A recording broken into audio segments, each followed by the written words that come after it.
Hello, welcome to Market Avenue. My name is Edward Nyakun. The World Bank has issued a report indicating that the global economy is going to witness deceleration. That is, the growth that was witnessed in 2021, which stood at 5.5%, is going to go down to 4.1% in 2022 and then 3.2% in 2023.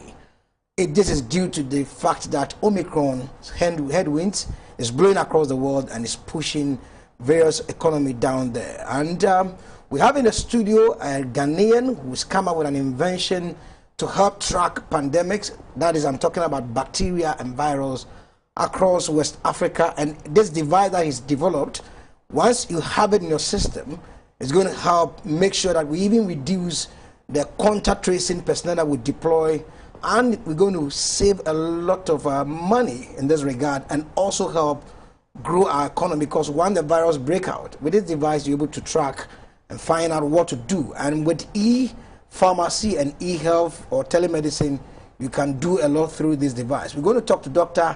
Eric Ashali, who is a research scientist from CSIR. He's in the studio. But before we continue, let's speak the business language for today, and I'll go to the stock market with Sunny to look at what is happening on the Accra Bulls.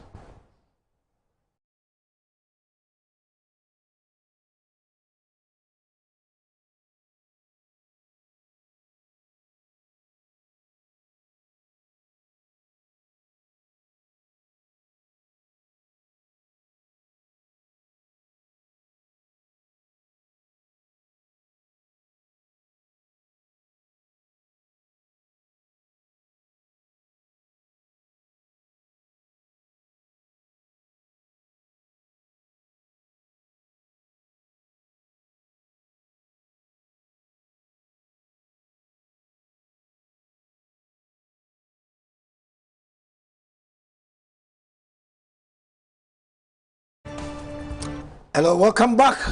Sunny, you're welcome.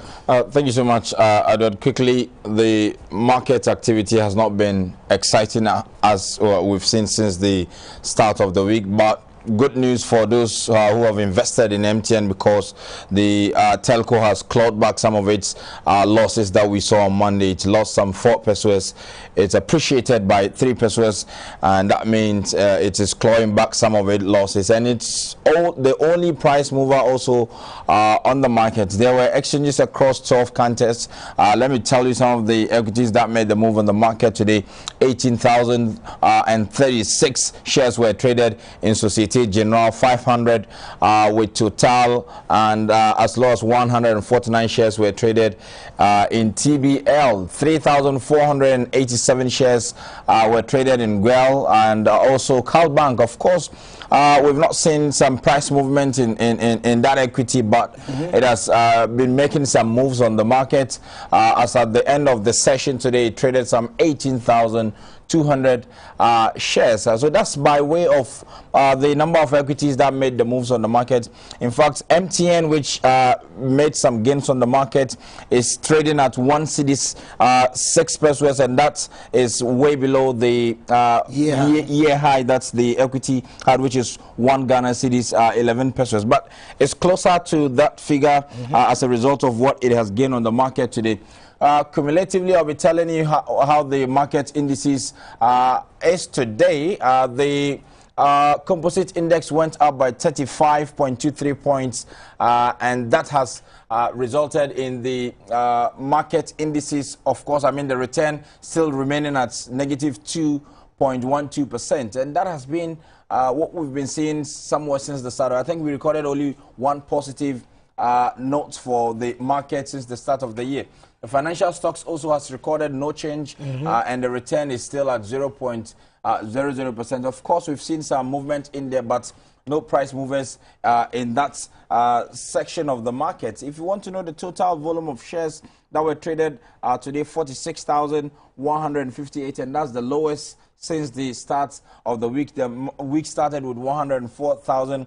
It went down to 68,000 yesterday, and it has further gone down to 46,000. Wow. And that has translated into a value of 56,701 Ghana cedis, also being the lowest since the start of the week. Okay. The composite index is currently at 2,730.16, and the market capitalization is at 63,879,000,000 Ghana cedis. Of course, that has gone up slightly from what we've seen on Monday and Tuesday, some 250 million Ghana cedi increase in the market capitalization. That's so, great. Edward, if you ask me what transpired on the market, that's all I can tell you. Very great for that analysis, Sunny, from the Ghana Stock Exchange. We'll go for a break. We'll be right back.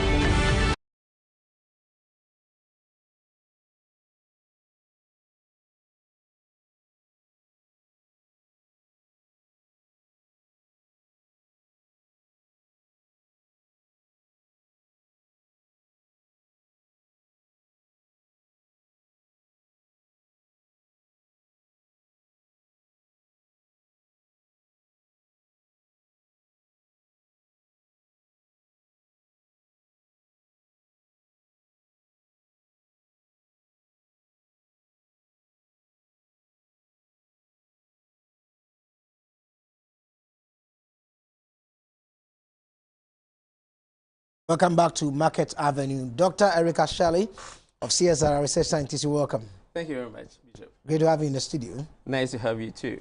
Great. And thanks for having me. Great. Yes. Now, Doc, you have come out with this bacteria and virus tracker. What exactly does it do? Okay. So I'll greet your viewers again. And thanks for this opportunity to be able to explain my invention on your very honorable platform. Thank you. And yes, I have invented a device that is able to track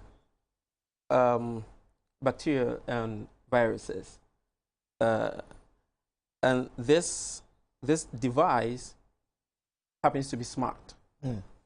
By smart, I mean that it can be integrated with wearables and smart wearables, such as the smart watches. Wow. You could integrate with that, and you could also integrate with your mobile phone to check and then track any form of viral or bacterial infections. Now, that is generally what the device does. Yes. So if I'm explaining further with respect to what constituted it, then I will say that it was born from a research direction called nanoscience and technology, and is a science that studies very small things, things that our eyes cannot see. So we use very powerful equipment for the viewing purposes and microscopy and imaging, like to help us be able to know what we are doing at a scale.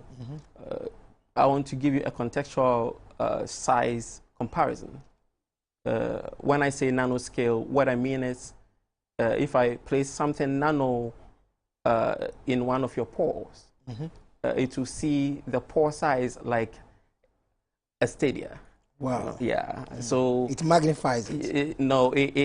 The size of the of that item with respect to your pore is like it's seeing it like how you will see in a stadia. Stadia. Okay. Yes. Okay. So it is very small. Small. Yes.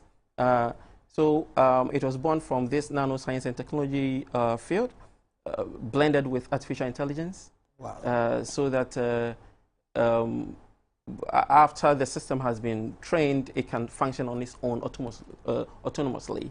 Wow. Yes. So that is basically what the device does. So what is its name? Or is just bacteria virus tracker? We don't have a name now. For now. Because the name may change. Why do I say that? Because mostly when you come up with a technology, companies come in and they use the same technology. Okay. Right? Like, maybe you would have a smartphone but certain technologies in there are from specific companies. Okay. Right? Okay. Yes. So naming what is in there, that doesn't really matter. Okay. Because we would then come and have some housing and some coating, and you have the branding from the company who is going to buy into that is your the device on the screen. Exactly. Okay. Exactly. Now, so what motivated you to come out with this device? Yes. So what motivated me is quite, if I'm to go into it, it's a little bit lengthy, but I will still do. In science, we call something called, there's something called serendipity. Serendipity is when you are engaged in one line of research or one thought or one objective, and then you stamp on give us another one. The other. Okay. Yes. So it was not planned, but initially I was working on something called chiral plasmonics. I was looking at how to create a device that will distinguish between different enantiomers of biomolecules. So what inspired that work was a certain historical issue that happened in the 1960s across Europe. What happened was there was a certain drug, thalidomide, that was discharged for pregnant women to help them deal with their morning sicknesses. Unfortunately, I read about it this week. Yes. Unfortunately, due to some form of negligence, I would say petty negligence. Petty now, then it was not a petty one. Yeah. So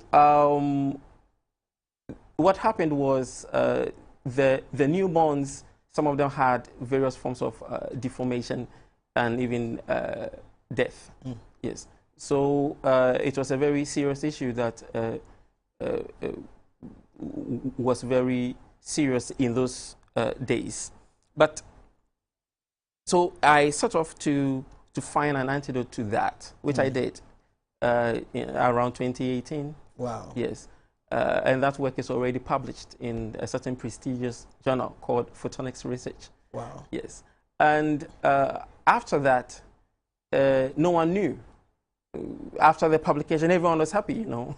Yeah, but no one knew that there would be COVID-19. So then came His Majesty, Royal Majesty, COVID-19, also known as SARS-CoV-2. And I was looking at a way to help. How could I use what I've been doing all this while to support? So what I did was to engage my collaborators in University of North Texas to... As in the US? Yes, to work on this. So by that time, the sensor had already been created and published in that journal. Yeah. So what was left was the sequencing of the virus and bonding.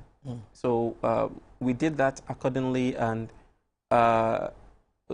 miraculously, the device works to a very high percentage of accuracy. Wow. Yes, and it's a really great news, really. Yes, and it's is being received well too in the research community. Wow. Yes. All right. The World Bank, I said in my intro, is projecting that global economy is going to decelerate. That's from 5.5% in 2021 down to 4.1% in 2022, and then 3.2% in 2023. Now, with this device, I'm into business and finance. Yes. How will this help the global economy and, let's say, situate in Ghana? Okay. So I told you the mother for this device, that's nanotechnology, right? Across Africa, I have not seen any research institute or university that takes some of these emerging fields very seriously. Wow. Partly because it is very expensive to set up. A single equipment may cost you like $6 to $7 million, a single equipment. Wow. So mostly government support to set up. Now, as to what you can gain from it, it is very interesting to note that this is a field that is almost $700 million. Wow. And it's growing by the years, yes.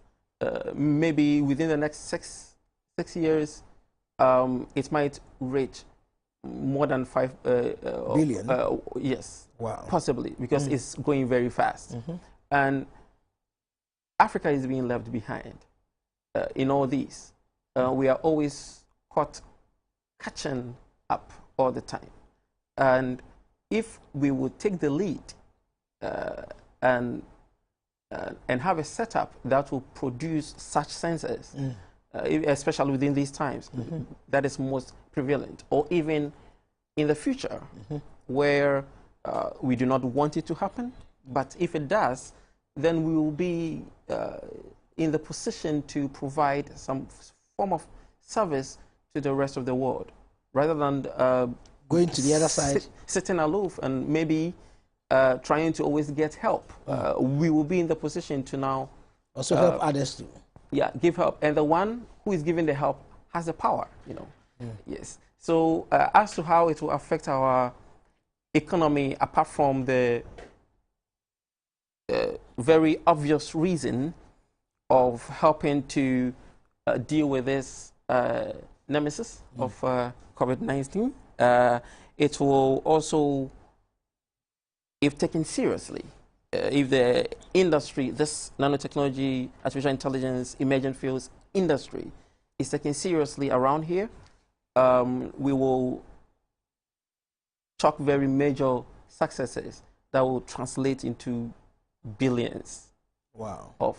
Just to give you an estimate, what I've done is in biological sciences, right? Okay. We do other works too. Okay. There are works that happen to do with stealth application. Stealth. When I say stealth application, what I really want to say is application that has got to do with warfare. Oh, okay. Yes. Wow. Yes.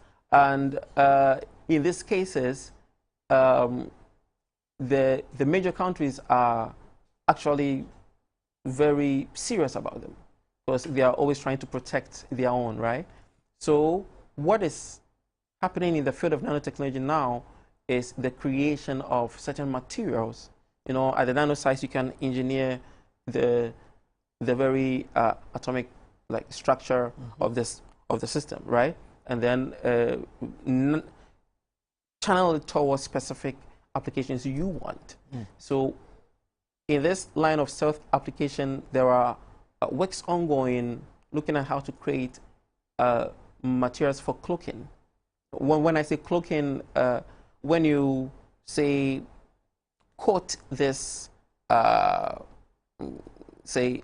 table here with that material, you cannot see it. Wow. So there are 3 types here. We have electromagnetic cloaking, then we have acoustic cloaking, and then we have mechanical cloaking. So electromagnetic cloaking material is a material you coat around this, no one can see it. Acoustic cloaking is you coat around this, no one can hear it coming. Yeah. And then mechanical cloaking is you coat around it, and then the vibrations and issues, especially with machinery that vibrate to perform, the vibrations will not affect the joint of the system. So here, for warfare, for planes, warplanes and other stuff, imagine coating it with, coating the planes with these materials. They can come, and no one can hear, under, no one can, under the radar. No one will can detect will find them coming. No one will see them. No one will hear them. So these are interesting areas. Very interesting. That if we take it up upon ourselves, we could break through very seriously and cause possibly global stir, and put us on the map. Yeah, because interesting what you're talking about. Last year, even 2020 and 2021, we saw China, Russia deploying a lot of hypersonic weapons across the globe. Yes. And this is costing billions of dollars. Yes, Nations, exactly. And I was wondering, how come in the midst of pandemic, they're still deploying weapons like that? So yes, in the beginning, we need to really know that whenever you step into stealth applications, you never lose.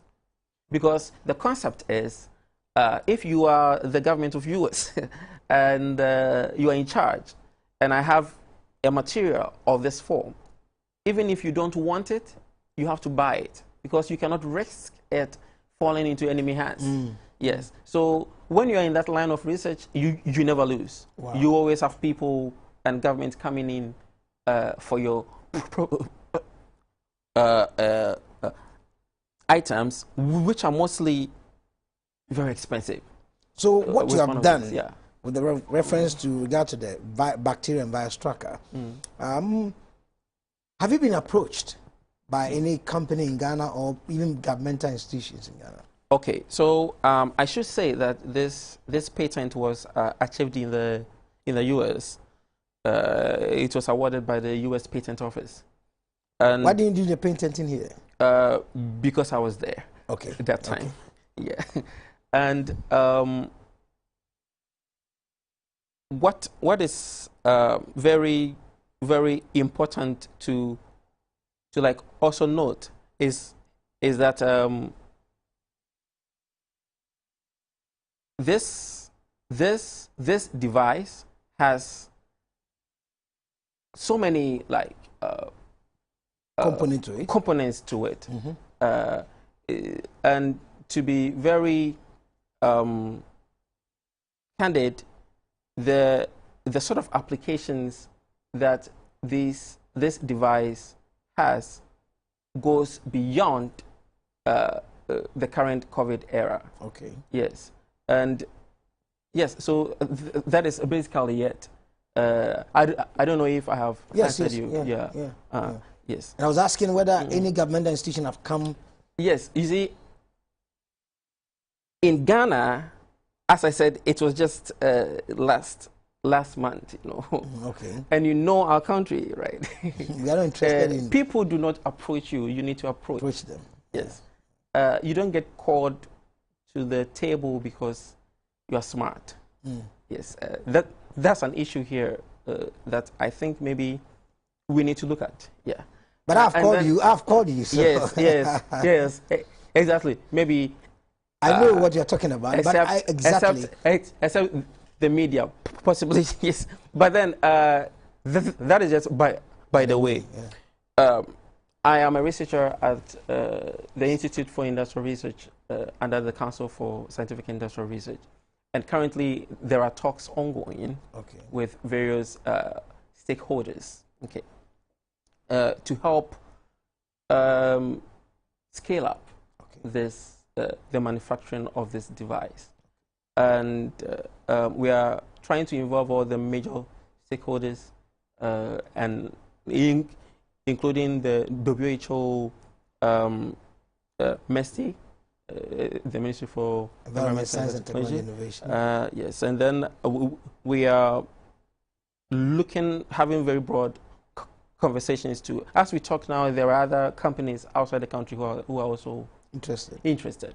Yes, so we pray that we take the lead as a country. That will not yes, sit down that's the plan.